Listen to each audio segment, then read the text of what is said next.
Kia ora and welcome to another session of Organised Chaos. I'm Monica and this is Christine and we've got Julia. Oh, we had Julia. Christine, did you Julia? Gone. I think She's we gone. want an expert because we need to talk about we were planning to talk about emotional well-being and how we look after that. Karen. Hooray! Julia's here. Come here. Oh my gosh. Oh, maybe a visual representation. Yes, Emotional well-being. What was that? Something about emotional well-being and disappearing into the background and coming back again. I guess it does feel like that, Julia, doesn't it, at times? It actually does. Not intentional, but I think we'll use that as a visual aid.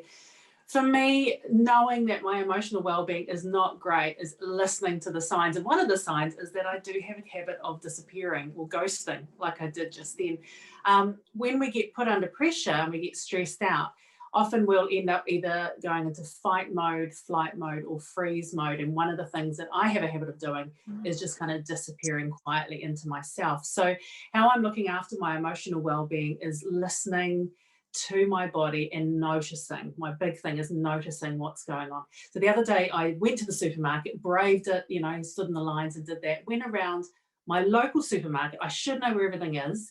And I just spent so long looking for stuff, because I was walking up and down the aisles, looking for things that I know full well where they are. I don't know if you've had the same thing, ladies, but finding normal things being far more difficult than usual, because that part of my brain that is problem-solving mode was actually really offline. Stressed out brains are offline brains. So how I'm looking after my mental and emotional well-being at this time is by giving myself space, not expecting too much problem-solving, realizing that I'm going to be a little bit garbled, a little bit jumbled, maybe not as good on my feet, and actually not judging myself as though things are normal, because they're not, and letting myself have some space. How about you, Monica?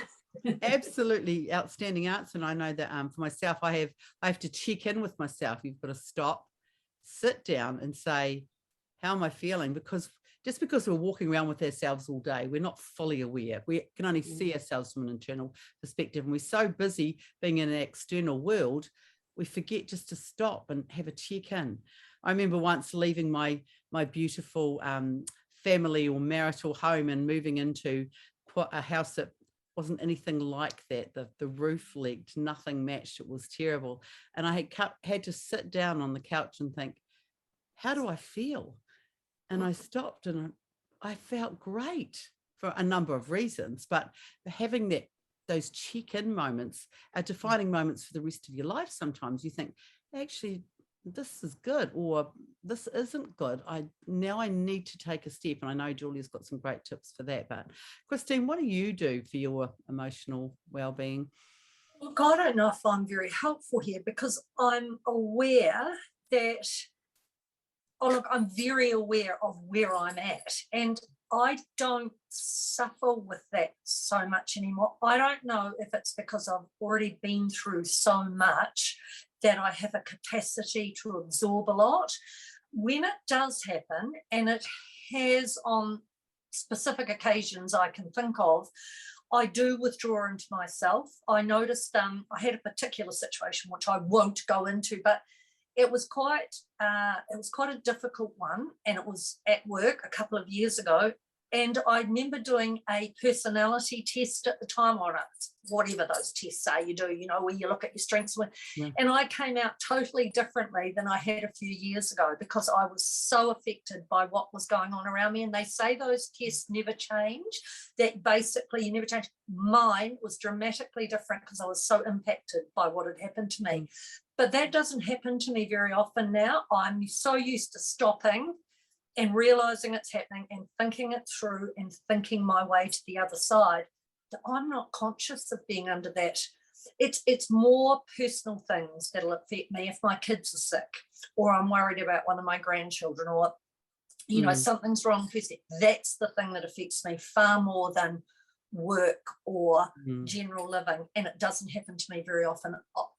I think it's because I've been through so much.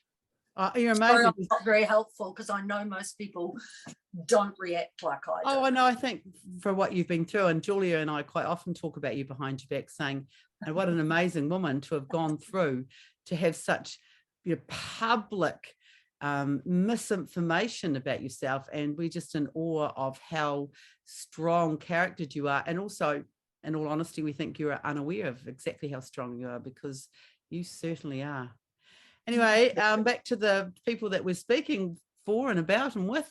What do you do to look after your emotional well-being? It's really important to check in. I can definitely identify with what Julia says. I stand in front of my wardrobe looking for something that's right in front of my face, and that's usually an indicator of stress.